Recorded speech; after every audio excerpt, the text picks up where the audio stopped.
அதற்கு காரணம் இவருடைய பணத்தாசை. ஜேபி பில்டர்ஸ் பரந்தாமன் என்று உனக்கு தெரியுமா என்று கேட்டார். எனக்கு தெரியாது என்றேன். அவர்தான் இவருக்கு ஒரு 5 லட்சம் ரூபாய் பணத்தை தந்தார், அதற்காக இவர் ஏற்பாடு செய்தார், இதெல்லாம் பின்னால் சொல்லுகிறேன் என்று விட்டுவிட்டார். அதைத் தொடர்ந்து நாங்கள் கம்யூனிஸ்டுடைய தலைவர் தா பாண்டியனை அரசு பொது மருத்துவமனைகளிலே போய் பார்த்தோம். அவர் உடலிலே பல இடங்களிலே காயங்களோடு இருந்தார். அவரை பார்த்து பேசிவிட்டு ராஜீவ்காந்தியுடைய கொலை நடந்த போது பக்கத்தில் இருந்த ஒரு காவல்துறை அதிகாரி, பெண் அதிகாரி, அனுசூயா என்று அவருடைய பெயர், அவர்தான் இன்றைக்கு உயிரோடு இருக்கிற ஒரே ஒரு அதிகாரி பக்கத்தில் இருந்தவர்களில். அவர் எஸ்ஐயாக பணியாற்றியவர். அவர் மிக மோசமான நிலையில் இருக்கிறார் என்று சொல்லுகிற போது அவரை சந்திப்பதற்காக சென்ற நேரத்தில் 2 பேர்களை மட்டுமே அந்த டாக்டர்கள் அனுமதித்தார்கள், சுப்பிரமணிய சாமியும் என்னை மட்டும். உடலில் ஒரு இடத்திலும் ஒரு துண்டு துணி கூட இல்லாத அளவுக்கு உடலில் 80% மேற்பட்ட இடங்களில் தீக்காயங்கள் இருந்தது. கைகளிலே 3-4 விரல்கள் இல்லை, கால்களிலே 3-4 விரல்கள் இல்லை. அவ்வளவு மோசமான சூழ்நிலையில் அவர் இருந்தார். அவரிடத்திலே நாங்கள் மெதுவாக பேச்சு கொடுத்த போது என்னென்ன நடந்தது என்பதை எல்லாம் அவர் சொன்னார். அவர் சொன்ன பல செய்திகள் எனக்கு இருந்த சந்தேகத்தை மேலும் வலுப்படுத்த துவங்கிவிட்டது. அந்த நேரத்தில் நான் சொன்னேன், கவலைப்படாதே அம்மா, நீ உயிர் பிழைத்துக் கொள்வாய், அழ வேண்டாம் என்று சொன்னேன். அப்போது அந்த பெண்மணி சொன்னார், அந்த பெண்மணி சொன்ன அந்த உணர்வுதான் இன்று வரை இந்த பிரச்சனையில் எந்த எதிர்பார்ப்பும் இல்லாமல் பிரச்சனைகள் எது வந்தாலும் சந்திக்கலாம் என்கின்ற அந்த உணர்வை எனக்கு உருவாக்கியது. அந்த பெண்மணி சொன்னார், நான் செத்து போவதற்காக கவலைப்படவில்லை அண்ணன், அந்த தலைவரை ஒரு நிமிடம் நான் எச்சரிக்கை உணர்வோடு இருந்திருந்தால் காப்பாற்றி இருக்க முடியுமே என்கின்ற அந்த உணர்வு என்னுடைய வாழ்நாள் முழுவதும் என்னை சுட்டுக் கொன்று விடுமே, அதற்காகத்தான் வேதனைப்படுகிறேன் என்று மரண தருவாயில் கூட அந்த பெண்மணி சொன்னார்.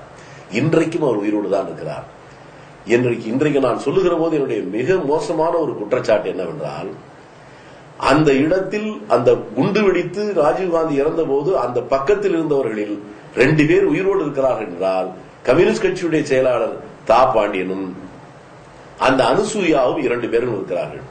உலகம் முழுவதும் ஒரு கொலை என்றால் முக்கியமான சாட்சி என்பது ஐவிட்னஸ். அந்த ஐவிட்னஸ் ஆக இருந்த இந்த 2 பேரையும் எந்த கமிஷனில் உருப்படியாக விசாரித்தார்கள் என்றால் இதுவரை இல்லை. இது ஒரு மிக மோசமான குற்றச்சாட்டு. இதற்கு பின்னால் எனக்கு ஒரு பயம் வந்தது.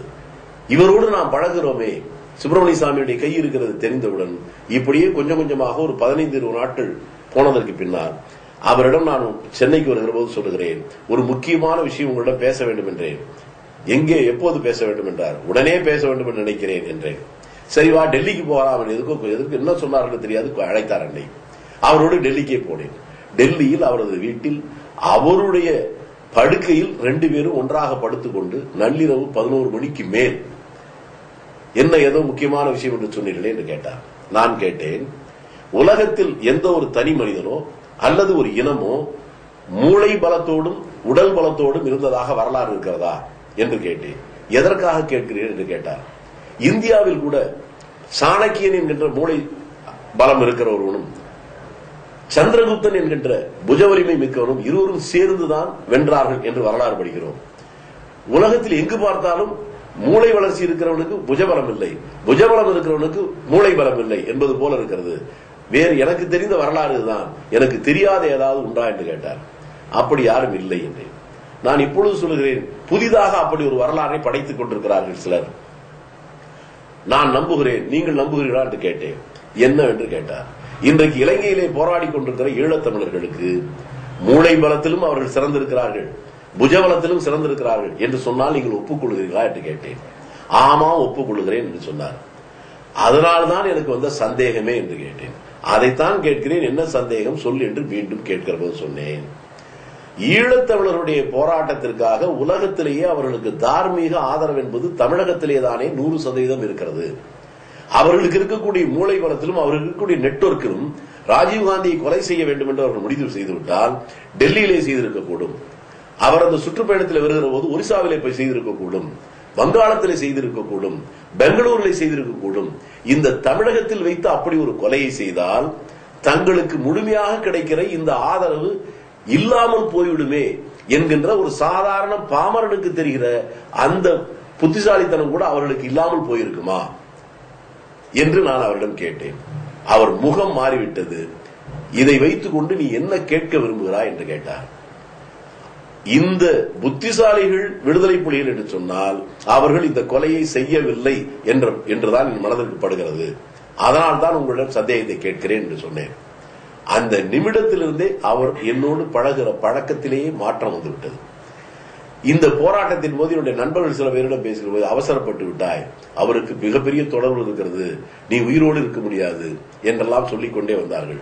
இந்த போராட்டத்தோடே போனதற்கு பின்னால் ஒரு கட்டத்தில் இந்த ராஜீவ்காந்தியுடைய கொலை என்பது திசை திரும்பி விசாரணை தொடங்குவதற்கு முன்பாக இவர்கள் தான் குற்றவாளிகள் என்ற முடிவோடு தான் அந்த விசாரணை நடக்கிறது என்பெல்லாம் வந்து வர்மா கமிஷன் என்றும் ஜெயின் கமிஷன் என்றும் ஒவ்வொரு நாளும் பார்க்கிற போது அங்கே கேலியும் கும்மாளவுமாக அதை கேவலப்படுத்திக் கொண்டிருக்கிற காட்சியை பார்த்தேன். நான் அதற்கு பின்னால் தான் நான் போய் என்னுடைய வாக்குமூலத்தை தந்தேன். என்னுடைய வாக்குமூலம் என்றைக்கு அங்கே பதிவு செய்யப்பட்டதோ அந்த நிமிடத்தில் இருந்துதான் ஜெயின் கமிஷனுடைய விசாரணையே தீவிரமாகவும் அது ஒரு தமாஷாக இல்லாமல் ஒரு அதிதீவிரத்தோடு விசாரணை துவங்கியது. அப்படி வருகிற போதுதான் சுப்பிரமணிய சாமி கூண்டிலே வைத்து விசாரிக்கிற நேரத்தில் என்னுடைய வழக்கறிஞர் மூலமாக நான் கேட்ட கேள்விகள் தான் அவருக்கு இதிலே பின்னணியில இடம் இருக்கிறது, இந்த சதியில் பங்கு இருக்கிறது என்கின்ற முடிவுக்கு கமிஷனே வந்தது.